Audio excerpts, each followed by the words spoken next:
देखिए, ये एक बड़ी समस्या होती है।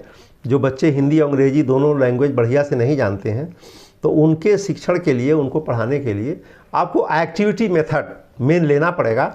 जब एक्टिविटी मेथड से कहते हैं कि वो जो एक्टिविटी जब आप करते हैं तो वो एक संकेत होता है, तो आप एक्टिविटी से उनको प्ले वे मेथड से, गेम्स के मेथड से या जिस भी माध्यम से उनको क्रिया करके बताइए, तो क्रिया करते हुए वो समझ जाएंगे कि इसका अर्थ ये है और वो समझ लेंगे आसानी से। तो मेन चीज़ है, उनको स्ट्रक्चरल और एक्टिविटी मेथड से पढ़ाइए, तो बच्चे जो वो कमजोरी है लैंग्वेज की वो ख़त्म हो जाती है और बच्चों को चीज़ समझ में आएगी।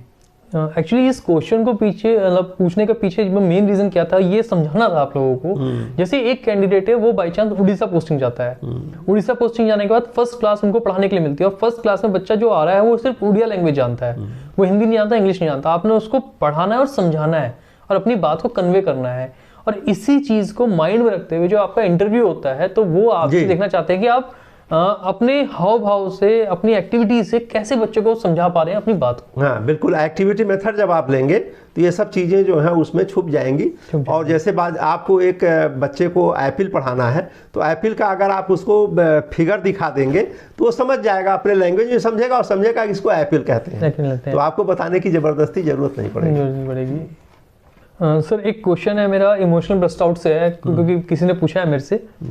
सर क्वेश्चन ये है कि जैसे उनका इंटरव्यू पहले हो चुका है एक बार जी, और उनके माइंड में ये डाउट था कि क्या इस वजह से मेरा, मतलब इस वजह से मेरा सिलेक्शन नहीं हुआ। क्वेश्चन ये था सर कि कुछ कैंडिडेट ऐसे होते हैं जब इंटरव्यू में जाते हैं, प्रेशर होता है, टेंशन होता है, फर्स्ट टाइम गए हैं, और हो सकता है वो किसी क्वेश्चन के अंदर ब्रेक डाउन कर जाए या वो रो पड़े वहाँ पे। जी। तो सर क्या रोना किसी का इंटरव्यू स्पॉइलर बन सकता है? नहीं, ऐसा नहीं है।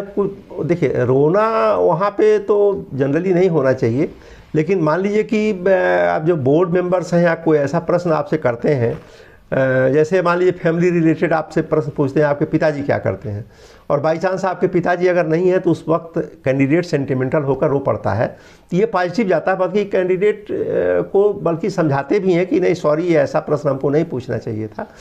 या कभी कभी ऐसा होता है कि कैंडिडेट जो है तो या तो बहुत ज़्यादा नर्वस हो जाता है, या वो ज़्यादा जो है तो कॉन्फिडेंस लूज करने लगता है, तो उसमें ब्रेक डाउन होता है। तो ऐसा नहीं होना चाहिए।